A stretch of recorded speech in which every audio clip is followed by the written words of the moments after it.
if you've been in some bad relationships, maybe even some abusive relationships, you usually come out of those relationships very attuned or very sensitive to things like anger or signs that someone could potentially be betraying you. So how do you know if something that you're seeing is a legit red flag or what you're seeing is a normal imperfection that a healthy person would have? We're all imperfect. No one you meet will have zero issues. So how do you tell whether you're going overboard with identifying red flags or there's a real issue? This is actually a really common experience when we've been in bad relationships. If we've missed red flags in the past, what we often tend to do is swing to the complete opposite direction. We overcorrect and demand perfection from our partners. Now, if this is you, no judgment here, it's okay. This is kind of what naturally happens, but we need to be aware that this is happening and work to bring ourselves back into balance. We want to make sure we're not overcorrecting and staying in that place because we could really miss out on some amazing, healthy partners for us. So how do we tell? I'm going to give you some big picture things here, and then I'll go into more of the nuance. So big picture, red flags tend to be, in general, more intense issues, more severe. They are things like having an active addiction to drugs, pornography, whatever it is. Frequent lying, which is an indicator of narcissism. Not respecting your boundaries, extreme jealousy, controlling behavior. These are all things that are legit, serious red flags. And what a red flag really means when you see one waving is that this is not a healthy partner for you. You're seeing signs that this person is not going to be able to be there for you or make you feel safe in the relationship. Normal imperfections are different.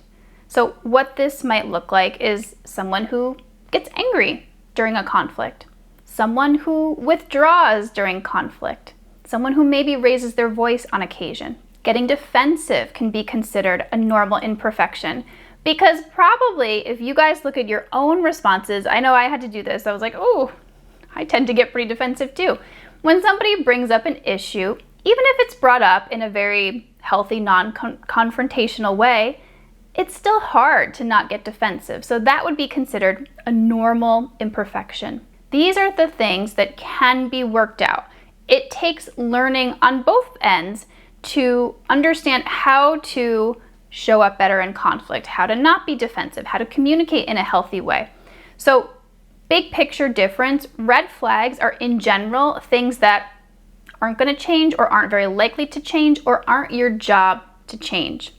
Normal imperfections, they can be worked on. The person can work on speaking in a softer voice when they're upset. The person can work on not withdrawing during conflict. And that goes the same for you too. You can work on all of those things that are showing up for you in relationships. So let me give you a very clear example here. And let's use the subject of anger because someone else's anger can be really, really difficult, especially for those of us who've been in abusive relationships where that anger was taken to the extreme and it was not safe for us. So here's an example of anger being expressed and it being a legit red flag. So let's say there's something happening, your partner gets angry and he gets visibly upset, which is still within normal limits here, but he then says something like, you're so stupid. I can't believe you did that. He's blaming you for this thing, whatever it was. And something that would contribute to that red flag is maybe you see that in other areas, he does have some violent tendencies. Like maybe you see him kicking something when he's angry, which by itself is not a red flag. Sometimes that's how people react. But if he's actually destroying property, if he's breaking things, other people's things, it doesn't look so good. And here's the other thing. Let's say in this situation, you were really scared by that and you were hurt by what this person said and you brought it to their attention. You said, hey, when you said that, when you said that I'm stupid, that really hurt me. And if they say something like, oh my gosh, I'm I'm so sorry. I can't believe I said that. I can understand how much that would hurt you. I'm not going to do that again. I'm so sorry. Then you might have something to work with. I would say still give this some time, see how this plays out, see what happens in the future, but you might be okay. But if you brought this to this person's attention, you said the exact same thing. When you said that, it really hurt me, and they say something like, oh, come on, you're being so sensitive here. That wasn't anything. That's your fault. You're just taking it the wrong way. That would be a red flag. The difference here is the lack of accountability and the continuing to blame you. So as you can see, there's a lot of nuance here, and that's why I'm making this video. It's not always so cut and dry.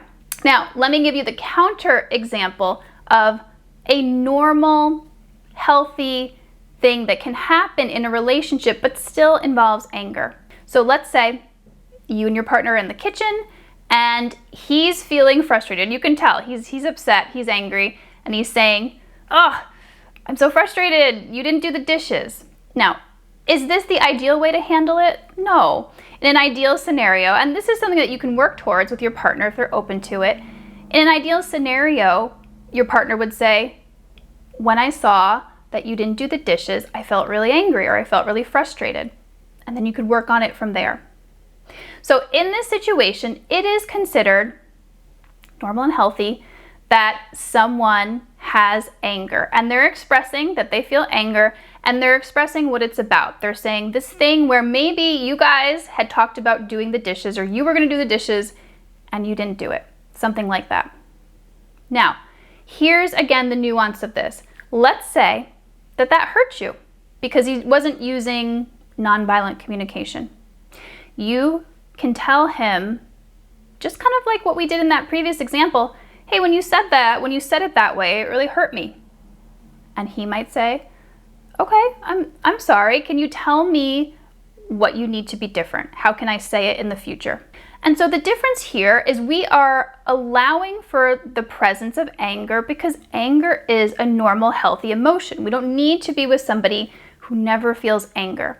But what we want to look for, what's considered a normal imperfection, is someone who you can influence, someone who you can affect, who you can say, hey, when you said this or when you did this, it hurt me and I felt uncomfortable or I felt scared.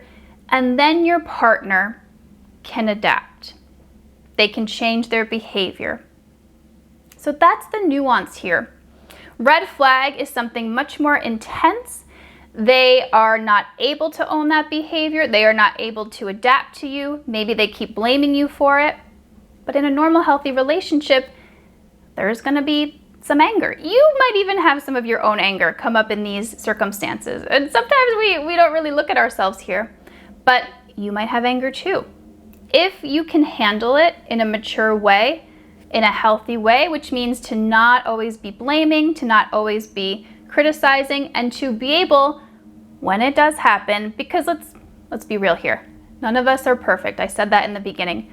We're all gonna have times where we slip up here, where we say something that comes out harsh or wasn't phrased in the exact perfect way, but the person can own it. They can say, oh, yeah, I did that.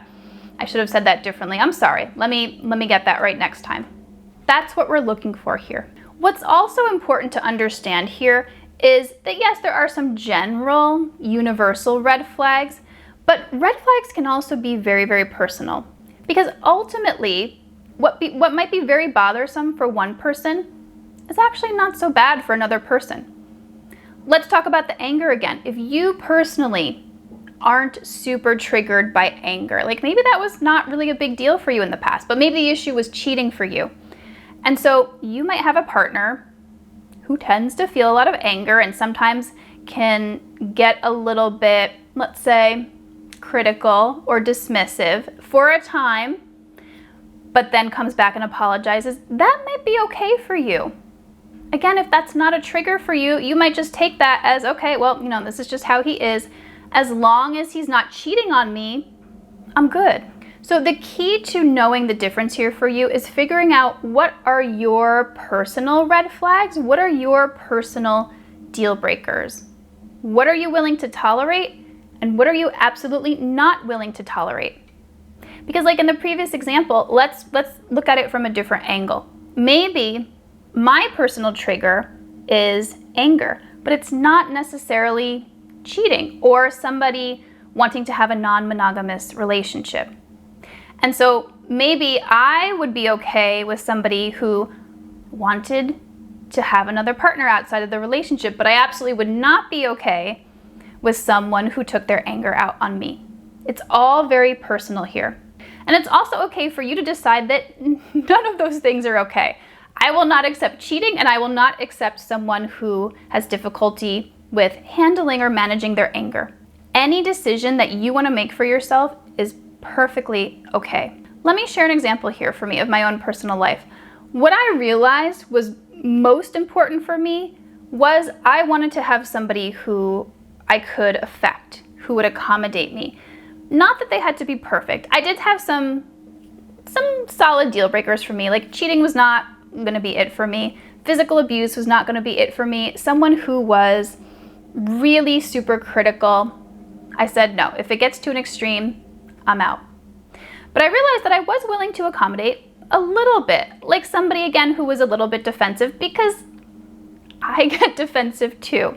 I'm working on it. And so I realized that, you know what, as long as I can communicate to my partner, as long as I can tell him, hey, this made me feel really scared or uncomfortable, and he was willing to hear it, and he was willing to apologize and try to do better, work towards being able to do better, I'm cool with it. I'm happy. And that's me personally. For you, it might be very different. For you, you might decide, you know what, I don't want to deal with like any anger from somebody. I just want to be with someone who is just very even-tempered, who is cool and calm. But okay, maybe I might accept some other imperfection they have. Like maybe they're just really terrible at picking up after themselves. They really have a hard time staying accountable with that. That is okay. Any decision that you make here is okay. Now, I want to say very clearly here that this kind of thing, like figuring out if someone can accommodate you, this will not work in all situations. This will not work for someone who is high in narcissism, because they will actually not be able to accommodate you. They might, in some cases, tell you that they can, and they may put on a show for a little while that makes it look like they're able to accommodate you, but ultimately they won't be able to. And so in cases where you see a lot of those signs of narcissism, I would say that is a legitimate red flag. And I don't recommend anyone staying in a relationship where there is high levels of narcissism. I recommend leaving. So we have to be realistic here about what we're expecting from our partner. The same thing goes with somebody who's in active addiction. Like you can ask them to change all you want, you can beg, you can plead, you can say, if you don't stop this, I'm gonna leave the relationship. But maybe this person just isn't in that place yet. Maybe they can't, maybe they're not ready.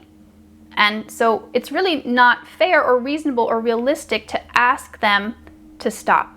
It's their journey. They've got to do it when they feel they're ready or not. So be realistic in what you're asking of somebody. And really my general motto here is people can show up with any sort of behavior except for rare exceptions. Extreme violence. Oh no, immediate, you're out of there. Pushing past a sexual boundary. No, immediately you're out of there. But for anything in between, and maybe I'm forgetting something, like I might be missing something here, and if you guys can think of something that I've missed, you can let me know in the comments here. But for extreme things, yes, get out of there like that. But for anything in between, I don't consider it a red flag until you have brought it to their attention. You've said, hey, this is not okay. I need this to change. And you've given them the chance to change it, and they haven't or can't or won't change it. If it's not changing, that's the red flag, then you're out of there. If it seems like it is changing, if the person is working on it or doing something different, then I'd say give it a shot. See how it plays out. The reason I'm saying this is because we're not perfect either.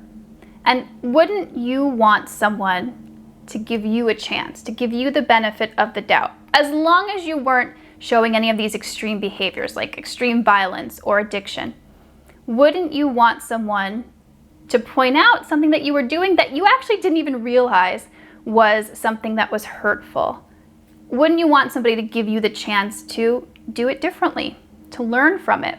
So this is why I say this. I do recommend giving people a chance, letting them know what wasn't acceptable, and seeing what happens. I also want to bring up something important here, and that is that demanding perfection that I talked about from a partner. When we swing to that other extreme, from ignoring red flags to needing there to be absolute perfection from your partner, that can also be a way to remain emotionally unavailable.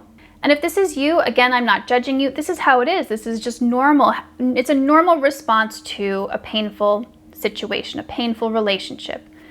But we don't want to stay there.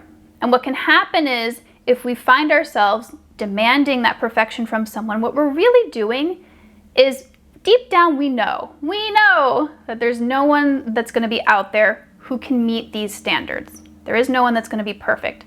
But we're using that perfection as a way to keep people away, to keep us safe. And then deep down, we know that if nobody can meet that standard, well, then we don't have to open our hearts again. We don't have to risk getting hurt again. And we stay small and we can stay lonely. So again, this is super normal, but keep an eye on that tendency. If you notice yourself veering into requiring your partner to never trigger you, or for you to never feel any pain or anxiety or discomfort in a relationship, that's taking it to an extreme. That is an unrealistic expectation. Even in the healthiest relationships, you're still going to get triggered. The difference here is, in a healthy relationship, you can work through it, you resolve it, and you ultimately heal from some of these past relationship traumas. Where in an abusive relationship, toxic relationship, that's not happening. You're just getting triggered, and nothing is being resolved. You're ending up feeling worse overall. Speaking of legit red flags, if you want to dive deep into what I consider to be red flags, check out this video here. And for daily support, follow me on Instagram. You can find me at Living Free Finding Love.